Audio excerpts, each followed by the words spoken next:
Hello. To locate materials in subscription databases that include journals, magazines, newspapers, ebooks, etc., you can use the search generator. This can be found by scrolling down on the library's homepage and clicking on Research Guides.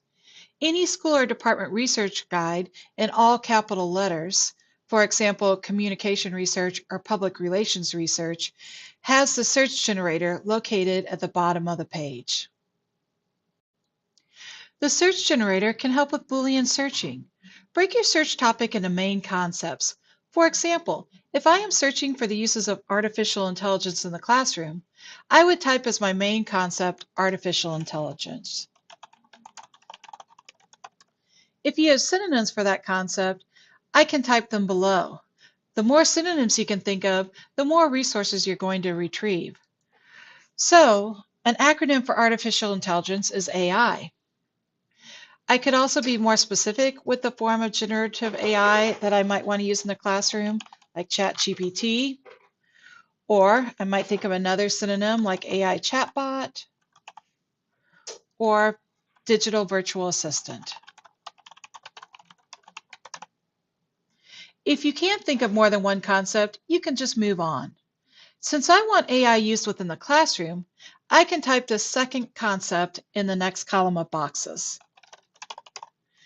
Again, if you can think of synonyms, continue to list and provide alternative search choices. For example, education, teaching, instruction, or lesson plans. The more synonyms you can think of, the more results you're going to retrieve. You can continue to narrow your search by placing additional concepts in the third column. For example, AI within the classroom in the United States, or USA, or America. Or maybe I want the classroom uses to be a specific age level, like elementary schools or high schools. If you don't have a third concept, you can leave those boxes blank. The more concepts you add with "and," the less results you're going to find, because the database must find one of the words from group 1 and at least one of the words from group 2 before pulling up results.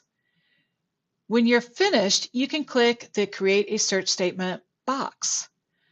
Notice it automatically added the correct Boolean operators, and if it's a phrase of 2 or 3 words, it placed quotation marks next to them, so that those words must be found right next to each other in the sentence. So this search will retrieve results that have at least one of this first grouping of synonyms in it, and it has to find one of these second groupings of synonyms in it before it can pull it up as a result. When I'm ready, I can click on the search button. Now I can decide what type of resource I want to locate. Do I want to locate articles like journals, magazines, and newspapers on the topic? Do I want print books, ebooks, and streaming videos on the topic? Do I only want ebooks on the topic? Or do I want to search the free web and locate resources on the topic within Google, which would eliminate materials from the hidden web from subscription databases like these first 3 choices? For this search, I want to locate journals and magazines and newspapers, so I'm going to choose articles. And it will search the EBSCOhost database and start to pull up results. And on my search topic, it pulled up 55,000 some odd articles on that topic. If I want to filter those resources, I can choose, for example, to only find articles that are full text available on my computer immediately without having to borrow from another library. I can decide what kind of source type I want. Do I only want magazines or newspapers? Do I want a specific time range for articles published within the last 12 months, 5 years, or 10 years? Do I want my articles to be peer reviewed, which means someone in the discipline has looked at that content before it's published and verified the accuracy of the information and the studies involved? If these filters aren't enough, there are additional filters located under this first choice. Now I can also look at not just 5, 10 years or the last year, but I could put in a custom year range. I might want things only published in a specific language, so I could mark and find 35,000 articles that are in English, There is also subject areas. So for example, it breaks your main topic into subtopics.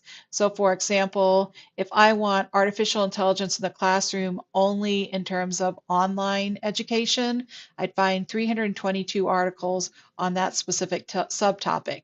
And as you can see, there's many other ways to break that larger topic into smaller topics by choosing some of those subject choices. Whenever you're ready, finished marking all of your filters, you can apply them, and then you can look at your results again. In order to access the article, you need to look at the Access Now option. Some of them, like this one here, Access Options, you can view as a PDF or as a web version of the article in HTML. When given a choice between the two, I choose PDF because that is a scanned version of the original, and sometimes content like graphics and tables, charts, things like that might be removed from the full text option. If you come across access options and it only says full text finder, that means it's not full text in an EBSCOhost database, but it looks through all of our other databases that are not EBSCOhost, and if it can find it in one of those databases, like this one finds it in Sage, it automatically pulls up that article from that other database, so you can still access it. You can also click on any article title, and then you can copy the URL in the address bar to get back to that article, or you can click on the share option and download it to Drive or OneDrive or email yourself a copy of the article. If you don't want to use the address bar, you can choose link in the address bar. You can choose create link, and the difference is this pulls up the full text of the article immediately, as opposed to this option in the address bar, which then you have to choose access options and select what version of the article you want to view. You can also cite the article by clicking on Cite, and then choose what type of citation style you want, for example, APA. And you can see this provides a basic citation. You still want to check the citation against the library citation guides to make sure that there's no mistakes, which sometimes there are, but this gives you a beginning that you can start out with. Remember, at any time, you can always return to the library's homepage, and you can click on the Chat Now option.